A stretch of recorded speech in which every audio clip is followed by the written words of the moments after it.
दोस्तों एक दिन रमेश घर पे अकेले ही होता है क्योंकि इसके जो माता पिता होते हैं वो किसी काम और कोई सामान खरीदने के लिए वो बाहर गए हुए थे और उसकी जो बड़ी बहन होती है जिसका नाम कविता था वह भी अपने सहेली के घर पे बुक लेने के लिए गई हुई थी। रमेश इधर जो है घर पे अकेले ही होता है। वह मन ही मन सोचता है क्यों ना जो है हम काफ़ी समय से ये सोच रहे थे कि घर पे जब कोई ना हो और समय पाएँ तो हम जो है अपने प्राइवेट पार्ट की मालिश करें, यानी कि प्राइवेट पार्ट का सफाई करें। दोस्तों ये उम्मीद सोच करके वो तुरंत अपने बाथरूम में घुसता है और वह जो है अपनी जो है दरवाजे का कुंडी जो होता है वह लगा देता है। लेकिन दोस्तों आप लोगों को बता दें कि उसका जो दरवाजे का कुंडी होता है वो सही से नहीं लग पाता है और रमेश उधर जो है अच्छे तरीके से बाथरूम में नहा रहा होता है। दोस्तों उसको बिल्कुल भी नहीं पता होता है कि आखिर जो है हमारी बहन जो है यानी कि कविता वो घर पे आ चुकी है और कविता को भी ये मालूम नहीं था कि बाथरूम में भी कोई है। कविता ने सोचा क्यों ना आज जो है कॉलेज की छुट्टी है और हम भी अपने जो है कपड़े जो है काफ़ी धुल करके डाल देंगे। कविता उधर अपने कपड़े लेती है और उसी बाथरूम को अचानक से खोल देती है। दोस्तों जब कविता दरवाजे को खोलती है तो उसका दिमाग एकदम से सन्न रह जाता है क्योंकि उधर जो रमेश उसका भाई जो होता है छोटा, उसका जो प्राइवेट पार्ट देख करके वो हैरान हो जाते हैं, एकदम शॉक हो जाते हैं। यानी कि वो क्योंकि कभी भी जो है उसने कभी ऐसे बड़े पार्ट वाले लड़के को नहीं देखा था और दोस्तों जैसे ही वो एक दूसरे को देखते हैं तो एकदम शर्म के मारे हैरान हो जाते हैं। और फिर वो दोस्तों उधर जल्दी से वो यानी कि रमेश उधर बाथरूम में जल्दी से नहा करके अपने कमरे में आ जाता है। और फिर दोस्तों जैसे ही रात होती है तो रात के समय रमेश और कविता के साथ में कुछ दोस्तों ऐसा होने वाला था कि यानी कि जो रमेश है वो कविता के साथ में क्या करता है। दोस्तों ये कहानी जो है सुन कर के आप भी हैरान हो जाएंगे, सोचने पे मजबूर हो जाएंगे कि आखिर रमेश ने अपने बहन के साथ में ऐसा किया तो क्यों किया। तो आइए दोस्तों डायरेक्टली चलते हैं इस सच्ची घटना के तरफ। नमस्कार दोस्तों, मैं देवेंद्र और आप देख रहे जा रहे हैं एक सच्ची घटना। दोस्तों इस वीडियो को पूरी अंत तक जरूर देखिएगा क्योंकि इस वीडियो के माध्यम से एक बहुत बड़ी सीख मिलने वाली है। और हाँ, अगर अभी तक इस चैनल को सब्सक्राइब नहीं किए तो चैनल को भी सब्सक्राइब कर लीजिएगा यार, क्योंकि अगर चैनल को सब्सक्राइब कर लेंगे तो हमारा भी हौसला और भी बढ़ता रहेगा। आप लोगों को ऐसे इंटरेस्टिंग वीडियो मैं प्रोवाइड कराता रहूँगा। तो दोस्तों चलते हैं डायरेक्टली इस सच्ची वीडियो की तरफ। दोस्तों ये सच्ची घटना होती है हिमाचल प्रदेश के एक रामपुर गाँव में। उसी गांव में जो है एक छोटा सा प्यारा सा परिवार रहा करता था, जिस परिवार के मुखिया का नाम होता है रामकृष्ण। दोस्तों रामकृष्ण और रामकृष्ण के जो है पत्नी थी। रामकृष्ण के 2 ही बच्चे थे। उसकी जो बड़ी लड़की का नाम होता है कविता और उसका जो छोटा बेटा होता है जिसका नाम होता है रमेश। रामकृष्ण जो है ज़्यादा अच्छे घराने से नहीं था, गरीब परिवार से ही बिलोंग करता था। इसीलिए रामकृष्ण एक नज़दीकी ही कंपनी में जॉब किया करता था। उसकी पत्नी जो होती है वो भी इधर उधर थोड़ा बहुत काम करके अपना घर का पालन पोषण किया करती थी। लेकिन रामकृष्ण की सोच थी क्यों ना जो है हम अपने दोनों बच्चों को पढ़ा करके कुछ अच्छा बनाएं जिससे हमसे जो है बेहतर ज़िंदगी वो लोग जी सकें। दोस्तों सिलसिला ऐसे ही चल ही रहा था क्योंकि रामकृष्ण के घर में जो है मात्र 2 ही कमरे थे, एक जिसमें एक में रामकृष्ण और रामकृष्ण की पत्नी रहती थी और दूसरा वो कमरा जो है अपने बच्चों के लिए छोड़ दिया था, जिसमें रमेश और कविता ये जो दोनों लड़के थे उसकी दोनों जो बच्चे थे वो दोनों एक दूसरे एक ही बेड थी और उसी पे वो लोग रह करके पढ़ाई वगैरह किया करते थे। दोस्तों एक समय आया क्योंकि जब लड़के बड़े हो जाते हैं तो ये सारी चीज़ें जो है छुप छुप के ही करना पड़ता है। रमेश जो है काफ़ी पहले से ही ये चीज़ सोच रहा था कि आखिर वो मौका कब आए जब हम घर पे रह करके अपने प्राइवेट पार्ट की मालिश कर सकूं, उसको जो है साफ़ सुथरा कर सकूं, यानी कि उसकी सफाई कर सकूं। दोस्तों आप लोग समझदार हैं, आप लोग समझ सकते हैं।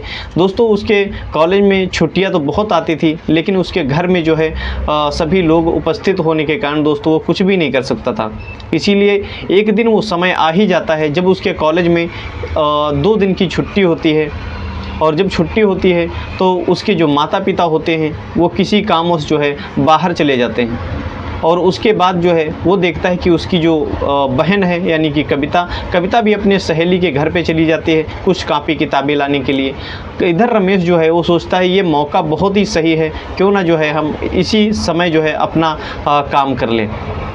उधर रमेश जो होता है, रमेश तुरंत जो है बाथरूम बंद करता है और अपना जो है शरीर की सफाई करना चालू कर देता है। दोस्तों रमेश की उम्र जो होती है वो 20 साल होती है और इधर जो कविता होती है उसकी बहन, उसकी उम्र 24 साल होती है। क्योंकि कविता जो जवान हो चुकी थी, रामकिशन भी सोच रहा था क्यों न इसकी जो है हम शादी कर दें। दोस्तों वो जो है बाथरूम में अपनी सफाई ही कर रहा होता है। कविता कब आ जाती है, उधर रमेश को बिल्कुल भी भनक नहीं पड़ती। कविता भी सोचती है, लगता है भाई कहीं चला गया है और क्यों ना हम जो है अपने कपड़े जो है उधर कपड़े धुल दें और साथ में हम भी अपना स्नान कर लें। दोस्तों कविता भी जो है वो भी सोच रही होती कि घर पे कोई नहीं है, इसीलिए कविता भी जो अपने कपड़े उतार दिए थे और वह जो है बाथरूम में घुसने के लिए तुरंत जो है धक्का लगाती है। दोस्तों जैसे ही देखती है तो वो देख करके हैरान हो जाती है, क्योंकि उधर जो रमेश था वो बिल्कुल दोस्तों एक भी उसके जिस्म पे कपड़े नहीं थे और उसका बड़ा प्राइवेट अंग देख करके, और उधर जो कविता होती है वो भी दोस्तों बस केवल मात्र एक ही दो कपड़े वो अपने शरीर पे पहने हुए थे और जैसे ही वो एक दूसरे को देखते हैं तो मानो जैसे बिजली गिर गई हो। दोस्तों वो एक दूसरे को देख करके एकदम से पहले तो शॉक हो जाते हैं, लेकिन अंदर ही अंदर उनके अंदर एक इतनी बड़ी उत्तेजना जाग हो जाती है कि दोस्तों वो लोग वही अंदाज़ा लगा सकते थे। दोस्तों आप लोगों को बता दें कि उसके बाद शर्म के मारे दोस्तों वो एक दूसरे के जो है तरफ देखते ही नहीं है। वो तुरंत जो है रमेश भी उधर जल्दी जल्दी से नहा करके कमरे में आ जाता है और उसकी जो बहन होती है वो भी जो दोस्तों शर्मा जाती है। लेकिन जब शाम होती है तो वो एक दूसरे का जिक्र करने के लिए वो दोस्तों शर्मिंदगी इतना महसूस कर रहे होते हैं कि एक दूसरे से बात भी नहीं कर रहे होते हैं। रमेश वो तुरंत शाम को खाना पीना खाने के बाद में जब उसके माता पिता आ जाते हैं तो खाना पीना खाने के बाद में वह जो है अपनी पढ़ाई करने लगता है और उसकी जो बहन होती है, यानी कि वो तो दोस्तों आप लोगों को बता दें शादी करने की उम्र की हो चुकी थी, उसके अंदर जो है काम वासना जो है बहुत तेज़ी से जागने लगी थी। वो जो रमेश होता है वो पढ़ाई करने के बाद में वह जो है तुरंत लेट जाता है और सोने लगता है। उधर उसकी जो बहन होती है यानी कि कविता को नींद नहीं आ रही थी। उसको जो है शायद वही ख्वाब जो है उसको जो है नींद नहीं आने देती थी, क्योंकि जो चीज़ वो दृश्य देख रखा था उसको बार बार बेचैनी हो रही थी। उसने सोचा जो है उसका रमेश का मोबाइल उठाती है, वह जो है कुछ आपत्तिजनक वीडियो देखने लगती है। दोस्तों वह जो है इतना उत्तेजित हो चुकी थी कि वो जो मन ही मन सोच रही होती है कि आखिर जो है ये काम कोई हमारे साथ में करे। वह अपने भाई के पास में जा कर के बैठ जाती है और उसके जो है बदन पे सहलाने लगती है अपने हाथ से। और फिर उसका भाई जब उठता है तो वह कहती है कि बहन तूने अभी तक सोया ही नहीं। तो दोस्तों वह जो है इधर उधर की बातें करने लगती है और फिर बात करके कहती है चल भाई तू सो जा। लेकिन दोस्तों उसका सिलसिला यहीं पे ख़त्म नहीं होता है, क्योंकि जो कविता होती है उसकी जो सहेली होती है कॉलेज की, सुबह होता है तो जो रमेश होता है वो अपने कॉलेज चला जाता है और कविता अपने कॉलेज चली जाती है। रमेश जो कविता होती है उसकी जो सहेलियां होती हैं वो भी दोस्तों काफ़ी जो है गलत संगति की थी। वो जो है उन लोगों के मोबाइल में वो आपत्तिजनक वीडियो देखती रहती थी और घर पे आती थी। तो एक दिन जो है कविता का मन इतना तेज़ी से उत्तेजित हो चुका होता है कि कविता ये सोच भी नहीं हो सकती कि आखिर जो है हमारे साथ में कौन है। अपने भाई के साथ में दोस्तों वह जो है जिस्मानी संबंध बनाने की कोशिश करने लगती है, यानी कि वह जो है उसके पास में जाने के लिए उमड़ने लगती है। फिर दोस्तों उसका जब भाई देखता है कहती है अच्छा बहन जो है तू हमारे पास इतना आने की करीब क्यों सोच रही है। यानी कहीं ना कहीं वो भी 20 साल का हो चुका था, वो भी सारी वो चीज़ें उम्मीदें सोच रहा था। दोस्तों कविता के जिस्म में बिल्कुल आग जैसी लग चुकी होती है। और फिर कविता जो है उसके पास जब जाती तो उसने उसको धमकी दिया, यानी कि उसको डराया कि सुन अगर तू अपने आप को काबू नहीं करती तो ये सब सारी चीज़ें जो है अपने पापा और मम्मी को बता दूंगा। जब दोस्तों कविता ये चीज़ें सुनती तो कविता जो है काफ़ी दुखी भी हो जाती है और कहती है मन मार के वो जो है लेट जाती सो जाती है। लेकिन कविता जो है एक इतना खौफनाक प्लान सोच के रखा था कि दोस्तों आप लोग भी सुनेंगे तो काफ़ी हैरान हो जाएंगे। दोस्तों खौफनाक प्लान ये था कि जैसे ही सुबह होती है तो सुबह दोस्तों उस रात को यानी कि उस अंधेरी रात को एक ऐसा खौफनाक दृश्य देखने को मिलता है, यानी कि सुनने को मिलता है कि यानी कि जब सुबह होती है तो उसके माता पिता देखते हैं कि जो मेरा बेटा है यानी कि रमेश, उसकी डेथ बॉडी पड़ी हुई मिलती है। दोस्तों जब ये डेथ बॉडी देख करके दोस्तों उसके घर वाले हैरान हो जाते हैं और उसके घर वाले रोना पीटना चालू कर देते हैं। दोस्तों ये सब दृश्य जब गांव के लोग जब देखते हैं तो गांव वाले लोगों को जो है कुछ ना कहीं शक हो जाता है और कहते हैं कि इसके दोनों जो बच्चे हैं वो एक ही कमरे में रह करके पढ़ाई लिखाई किया करते हैं। कहीं ना कहीं हमको शक है कि इसकी जो लड़की है इसी ने शायद कुछ करवाया हो। लेकिन दोस्तों पुलिस वाले ऐसे कुछ कर भी नहीं सकते थे और उसके बाद में जैसे ही उस बॉडी को अपनी हिरासत में ले करके और तुरंत पोस्टमार्टम के लिए भेज देते हैं। बाद में पता चलता है कि आखिर इसकी मौत जो है कोई हार्ट अटैक या किसी अपने वश नहीं हुई, बल्कि इसको जहर देके मारा गया है।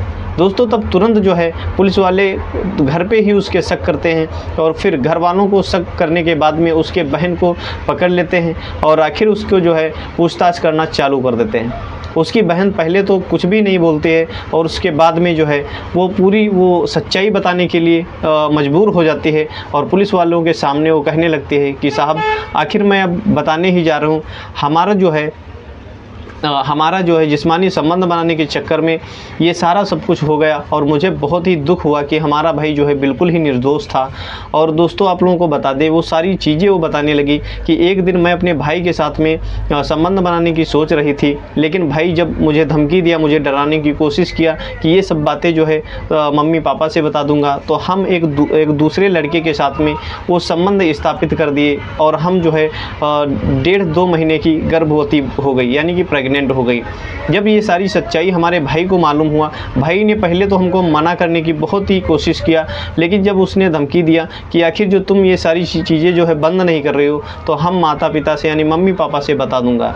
मुझे कहीं ना कहीं डर हो गया था कि शायद ये क्यों ना बता ना दे, इसीलिए हम इसके खाने में जहर मिला दिया था, जिसके कारण जो हमारे भाई की मृत्यु हो गई। दोस्तों ये सब जैसी ही सच्चाई उन पुलिस वालों को पता होती है और उसके माता पिता को मालूम होता है तो दोस्तों वो बहुत ही रोने लगते हैं और कहते हैं कि आखिर हमारे घर में तुझ जैसी लड़की जो है पैदा हो गई, हमारी तो नाक कट गई और हमारा एक साधारण सा बच्चा जो है इस दुनिया से अलविदा हो गया। दोस्तों ये जैसे ही गांव वाले भी ये कहानी सुनते हैं और ये दृश्य देखते हैं तो दोस्तों अपनी औलाद के ऊपर से भरोसा उठने लगता है और ऐसी औलादें जो है आ जाती हैं तो दोस्तों कहीं ना कहीं अपनी बच्ची पे फ़ख्र की बजाय दोस्तों बहुत ही दुखी होता है वो पिता। दोस्तों तुरंत उसकी जो बेटी होती है यानी कि कविता, उसको जो है पुलिस अरेस्ट कर लेती है और सलाखों के पीछे डाल देती है और उस लड़के को भी दोस्तों पकड़ लेती है जो लड़का कविता के साथ में एक गलत बर्ताव किया था। दोस्तों इस कहानी सुनाने का उद्देश्य हमारा किसी भी भाई या किसी भी दोस्त को दिल को ठेस पहुंचाना नहीं है, बल्कि समाज में हो रही घटित घटनाओं को आप लोगों के पास सामने जो है जागरूक करना है कि आखिर जो है जो गार्जियन भी आखिर ध्यान दें अपने बच्चों पे कि आखिर हमारे बच्चे क्या काम कर रहे हैं, किस मैसेज को लेके चल रहे हैं। दोस्तों अगर ये वीडियो आप लोगों को पसंद आई हो तो कमेंट में ज़रूर बताइएगा कि आखिर ये वीडियो कैसा रहा। दोस्तों मिलते हैं किसी अगले वीडियो के साथ में ऐसी इंटरेस्टिंग वीडियो के साथ। तब तक अपना और अपने परिवार वालों का ख्याल रखिएगा। जय हिंद, जय भारत।